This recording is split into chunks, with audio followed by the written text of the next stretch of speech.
आइए मित्रों, हमारी YouTube चैनल स्वाध्याय में आपका हार्दिक स्वागत, अभिनंदन।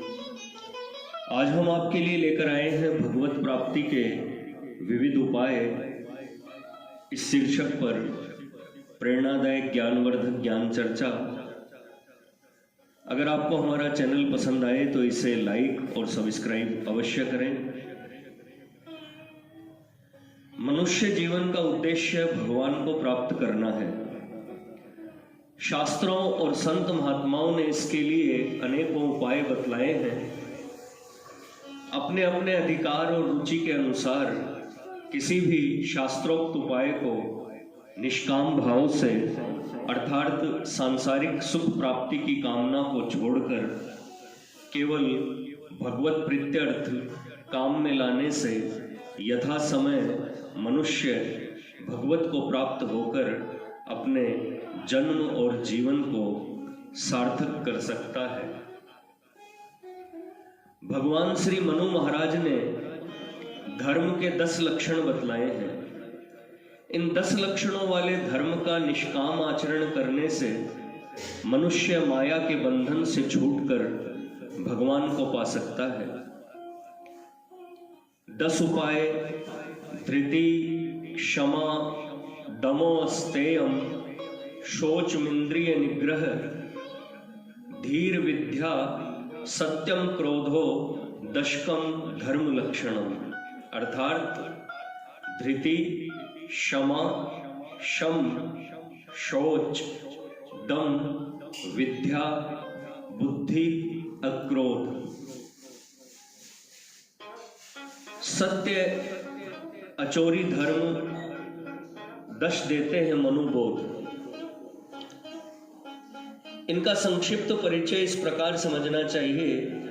धृति: किसी प्रकार का भी संकट आ पड़ने पर या इच्छित वस्तु की प्राप्ति न होने पर धैर्य को न छोड़ना। जो धीरज को धारण किए रहता है उसी का धर्म बचता है और वही लौकिक और पारलौकिक सफलता प्राप्त कर सकता है।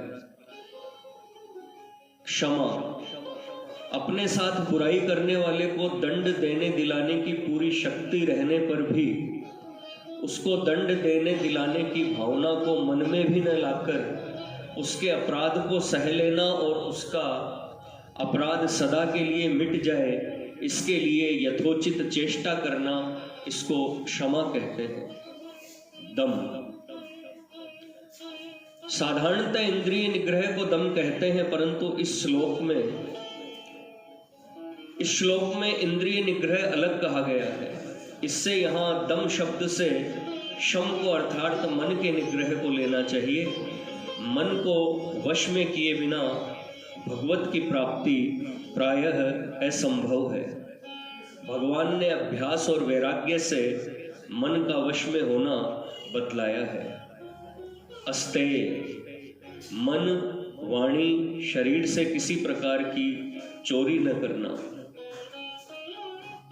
शोच: बाहर और भीतर की शुद्धि सत्यता पूर्वक शुद्ध व्यापार से, द्रव्य की, उसके अन्न से, आहार की, यथा योग्य बर्ताव से, आचरणों की और जल मिट्टी आदि से की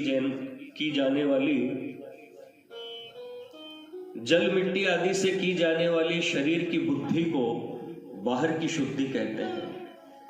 एवं राग, द्वेष, दंभ,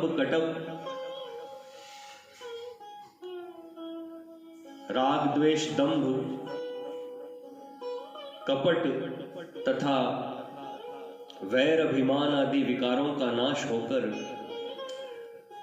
अंतःकरण का स्वच्छ हो जाना भीतर की शुद्धि कहलाती है। इंद्रिय निग्रह। दम: इंद्रियों को उनके विषय रूप रस, गंध, शब्द, स्पर्श में मनमाने रूप से न जाने देकर अनिष्टकारी विषयों से हटाए रखना और कल्याणकारी विषयों में लगाना। धी बुद्धि, सात्विकी श्रेष्ठ बुद्धि जो सत्संग, सत शास्त्रों के अध्ययन भगवत जन और आत्मविचार से उत्पन्न होती है तथा जिससे मन परमात्मा में लगता है और यथार्थ ज्ञान उत्पन्न होता है। विद्या, वह अध्यात्म विद्या जिसको भगवान ने अपना स्वरूप बतलाया है और जो मनुष्य को अविद्या से छुड़ाकर परमात्मा के परम पद को प्राप्त कराती है। सत्य, यथार्थ और प्रिय भाषण, अंतःकरण और इंद्रियों से जैसा निश्चय किया हो वैसा ही प्रिय शब्दों में कहना तथा यह ध्यान में रखना कि इससे किसी निर्दोष प्राणी का नुकसान तो नहीं हो जाएगा। सत्य वही है जो यथार्थ हो, प्रिय हो, कपट रहित हो और किसी का अहित करने वाला न हो। अक्रोध, अपनी बुराई करने वालों के प्रति भी मन में किसी प्रकार से क्रोध का विकार न होना। अक्रोध और क्षमा, यही भेद है कि अक्रोध से तो कोई क्रिया नहीं होती, जो कुछ होता है मनुष्य सब सह लेता है, मन में विकार पैदा नहीं होने देता, परंतु इससे हमारी बुराई करने वाले का अपराध क्षमा नहीं होता। उसका फल उसे न्यायकारी ईश्वर के द्वारा लोक परलोक में अवश्य मिलता है। क्षमा में उसका अपराध भी क्षमा हो जाता है। इन 10 धर्मों का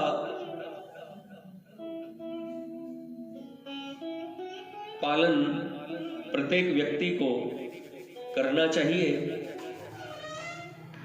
मित्रों, यह थी भगवत प्राप्ति के विविध उपायों की श्रृंखला में प्रथम 10 उपायों के बारे में ज्ञानवर्धक प्रेरणादायक ज्ञान चर्चा। अगर आपने हमारे चैनल को लाइक और सब्सक्राइब नहीं किया है तो आपसे निवेदन है, हमारा चैनल पसंद आए तो इसे लाइक और सब्सक्राइब अवश्य करें। धन्यवाद।